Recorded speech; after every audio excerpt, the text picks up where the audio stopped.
మా జున్ను కోసం బెడ్ టైమ్ స్టోరీ స్టార్ట్ చేద్దామా?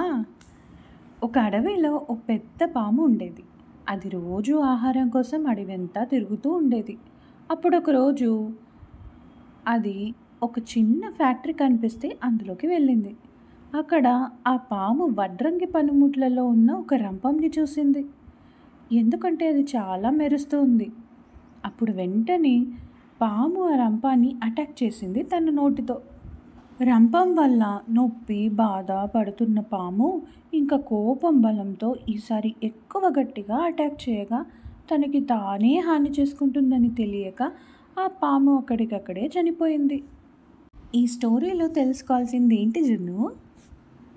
చెప్దామా? కోపంలో ఉన్నప్పుడు కొన్ని నిర్ణయాలు తీసుకోకూడదు. అవి బంధాలని హాని చేస్తాయి. నీ బలం ఎదుటి వాళ్ళతో తలపడడంలో కాదు, కొన్నిసార్లు సందర్భాన్ని బట్టి నెమ్మదిగా ఉంటే సరిపోతుంది. జీవితంలో వచ్చే ప్రతి బాధని మనసుకు తీసుకొని నిన్ను నువ్వు ఇంకా బాధ పెట్టుకునే అవసరం లేదు. ఇంకా ఇలాంటి ఎన్నెన్నో కథలు విందామా? So subscribe. బాయ్.